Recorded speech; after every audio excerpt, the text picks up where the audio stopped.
Good morning, folks. I'm talking kind of quiet. It's your good old country mountain doctor, Doc Holland, and it's almost 4:35. I've been up for about a half an hour, and I wanted to be outside for a while. I've been inside so much since we got back home, and Darlin and I, since we got back from Gatlinburg, Tennessee, in the Smoky Mountains.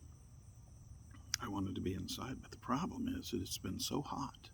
It's been in the 90s, and humidity has been high, and it's been miserable. So I've stayed inside, or when I travel, I have the air conditioner on in my truck, and I go to places where there is air conditioning. Yeah, I know we're weak and we're pampered these days. But I want to talk to you this morning about the mountains.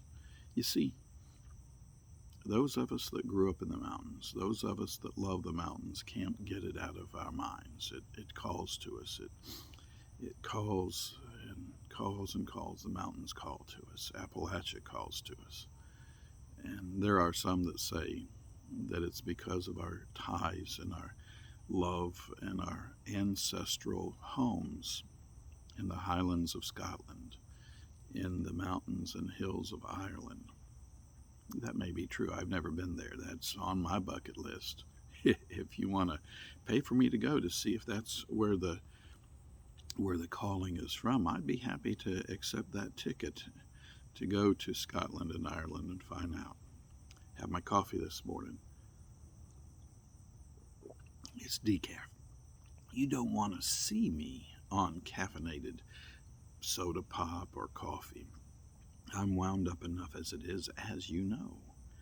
But nevertheless, Dr. Thomas Walker in 1750 took a handful of men, and he went from his home in Virginia and traveled down to Martin Station, which is very close to what is now the Cumberland Gap and the Cumberland Gap National Park. But at that time it was called the Cave Gap. Real simple, because there is a cave there, and it was a place where you could go. You could rest in the heat and cool off. Last time I was there was last year in October, and it was warm. It was in the lower 70s somewhere, maybe 73, 74 degrees. And the cave was closed because of COVID, and you used to be able to take tours. I don't know if they've opened it back up yet, but for years and years you could take tours. Once it became part of the national park, they changed the name from what it was when I was a boy. When I was a boy, it was called Cudjoe's Cave, and folks would cross over into Tennessee, to Cumberland Gap, Tennessee, and to where the Cumberland Gap Cave was. And the road went right by the cave, and if you go up there, by the way, you can still see remnants of the asphalt of that old road. On one side was the cave entrance. On the other side of the road was a little stopping point for tourists, and the thing that I know it was famous for was for cigarettes. Folks would cross over into Tennessee from Kentucky and perhaps from Virginia, I'm not sure, and they would buy their cigarettes there because there were fewer taxes in Tennessee on the cigarettes. And they would come over and they would buy their packs and their cartons of cigarettes and then go home with them. And my guess is that little store that was where you stopped, a little tourist trap, was where you stopped to buy your cigarettes. And incidentally, if you had your youngins with you, you maybe bought them a soda pop, a little Coke, maybe some peanuts, or some of them orange jelly slices that I love. Not because they're good, but because I remember them from my childhood. In 1750, Dr. Thomas Walker, who was hired by some land speculators over in Virginia, got up there, left from Martin Station. There is a park there in Martin Station, by the way, and you can see a recreation of Martin Station if you go there, what it was like back in the 1750s, early 1800s.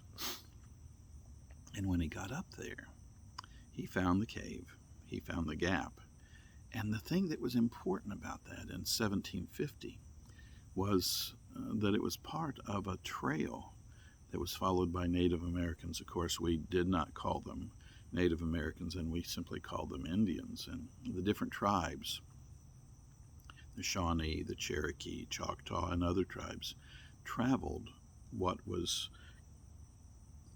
called Attawamani, the warrior's path. The path of the armed ones is another translation. It had been early on part of a buffalo trace. You see, the buffalo could go where other animals and even humans could not go. They would go along the rivers, and they would break down the river cane. Sometimes the river cane was so thick that human beings could not pass through it. But the buffalo could eat those young sprouts. As a matter of fact, other animals, if you harvested that, you went in and you cut those young sprouts, or you let your horses or even your cattle forage through there, they could eat those young sprouts before the river cane got tall. And like any cane, well, you're familiar, I'm sure, with cane poles, and it was that similar type of thing that the river cane looked like when it got grown. Nevertheless, Dr. Thomas Walker in 1750 went up there and he stopped there, and he named that gap part of Attawamani, the warrior's path. He named that the Cumberland Gap, and he named that after an English lord who was not apparently a great guy. I don't know why he named it that, perhaps to get favor from the aristocracy over in England. I'm not real sure. But nevertheless, he named the gap, rather than Cave Gap, he named it Cumberland Gap. And in 1750, 19 years before Daniel Boone first crossed that gap, he found a pathway that would be suitable for settlers that wanted to come into Kentucky.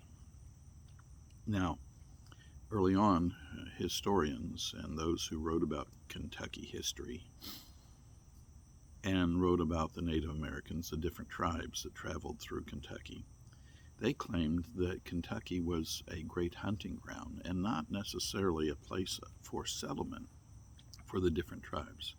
That's not necessarily true from all I've read these days. There were different tribes, small villages all throughout the eastern Kentucky. Now, my family's from Clay County. They left, and they traveled about 100 miles from over what was then Hawkins County, Tennessee, what now is Hancock County, a place near Sneedville. And it was on Duck Creek, where Duck Creek ran into the Clinch River.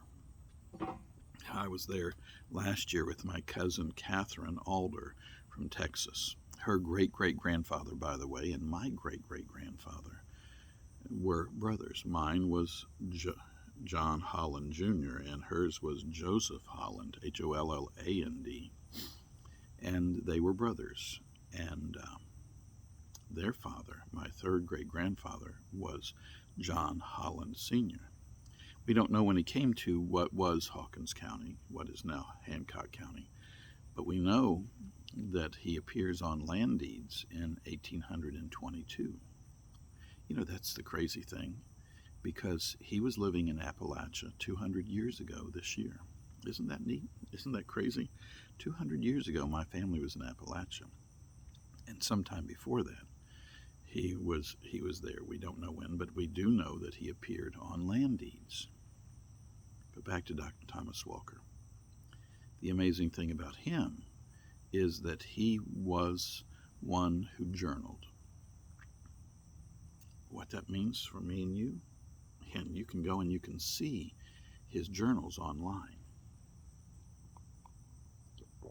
What that means for me and you is that he kept a record of where they were and what they saw and the things that they did. He wrote it all down, wrote the places they stopped, and it was settled. It was not a vast wilderness completely. There were settlers. especially on the side where Martin's Station was in what is now Lee County, Virginia. And when he got up there and went down into Kentucky, he kept a record, and he went up and up and up following Athawamani, what the Native Americans called Athawamani, we called the warrior's path, or the path of the armed ones.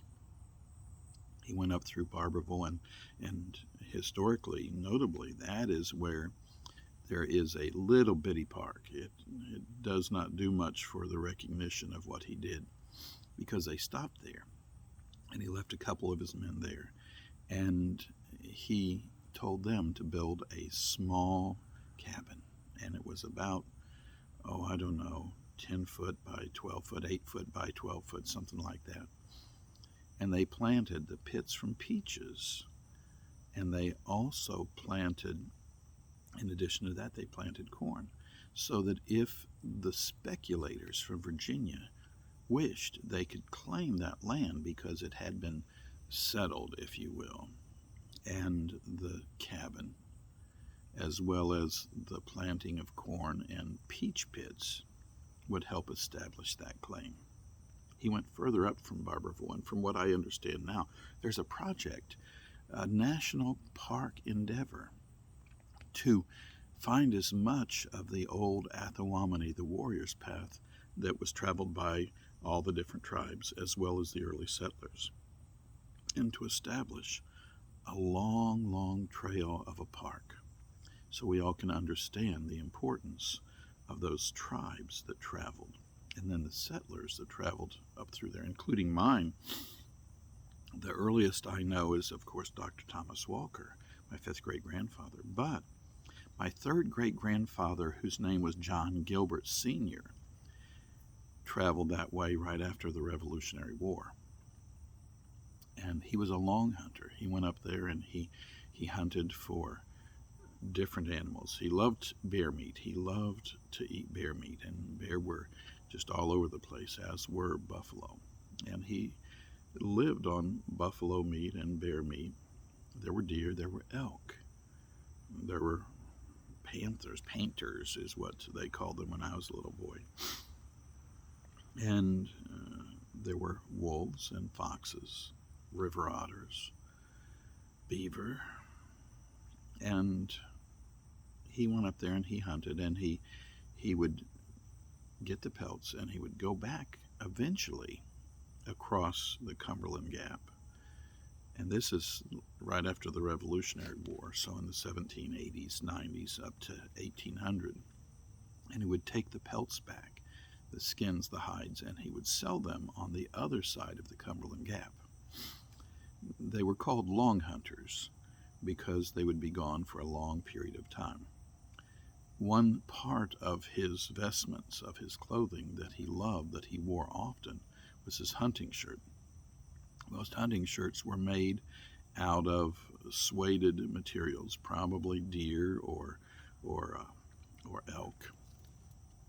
I suspect that they would not use the skins of the buffalo because the hide is thicker, and the hide with that tight curled fur, if you will, that the buffalo had was more valuable on than off. But he valued, as many people did, he valued his hunting shirt, his long hunter shirt. He went back and forth, and he was a surveyor. In 1804, he permanently settled in Clay County, up on what is now Gilbert's Creek, up on the Redbird River, where my family is from, just down from Little Gilbert's Creek, which we now call Little Creek. Now, when I was a little boy, that's where my grandma and papa lived, right where 66 goes over Little Creek. And he settled there, and then in 1810, his brother, my third great-grandfather, Felix Gilbert, joined him, and they surveyed tens of thousands of acres in Appalachia in eastern Kentucky. Why is that important? Because that establishes my family as being permanently settled as early as the early 1800s.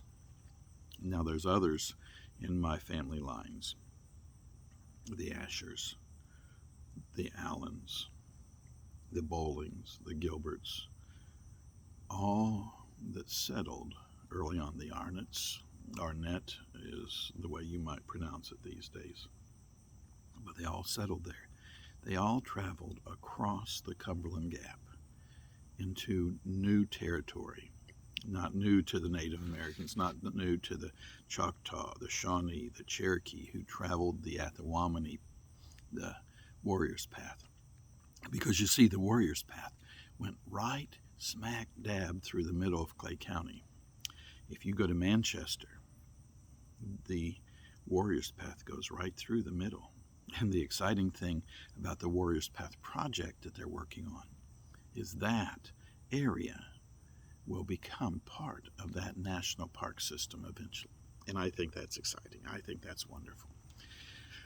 Well, nevertheless, I'm going to stop there. And Dr. Thomas Walker did not, by the way. He went all the way up through Barberville, and they say he was all the way up into Clay County before he stopped and turned around. And my understanding is he stopped about 16 to 18 miles before he got to what would be considered the bluegrass region. You know what he did? He went back, and after being through the rugged terrain of eastern Kentucky, he went back and he told those land speculators that it might not be worth even messing with, because he never made it all the way into the bluegrass area. Now, people were coming into Kentucky through other paths. They came down the Ohio River, came up the Kentucky River from the Ohio River, came from down below up into Kentucky. And that part of Kentucky was not connected to the eastern part. The eastern part was settled later on. And as I said, Daniel Boone first crossed over 19 years later in 1769. Some of my ancestors, the Hargis brothers, John Hargis was one of my ancestors. He was with a group that James Boone, the son of Daniel Boone, a group of settlers, was leading, trying to get over to the Cumberland Gap and go across. He was with another boy, and they were 17 years old, the two boys, and they were leading a group of settlers, including some Mendenhall boys and the Hargis brothers and their families. And they were attacked by Shawnee braves, and most of them were massacred. The interesting thing, that was in 1773. And the interesting thing about that is my ancestor and his wife and his daughter, John Hargis, his wife, his daughter, and his nephew Whiteside were captured and were taken across the Cumberland Gap on the Warrior's Path at the Athawamani. They were taken into Kentucky a long, long way before they were able to escape, and they made their way back. And even though he was early on into Kentucky, he didn't stay. Went back and he lived the rest of his life with his wife, his daughter, and other children, eventually, in that little corner there where Lee County is. His nephew, Whiteside, now Whiteside's daddy was killed, but Whiteside was not able to get away. And from all I've read and heard, he was angry that he was left. And he lived the rest of his life and was adopted by the Shawnee tribe. He even was known to chase and be involved in the Shawnees raiding the homes of settlers, and had a reputation for being part of their tribe rather than a white man, if I can use that term.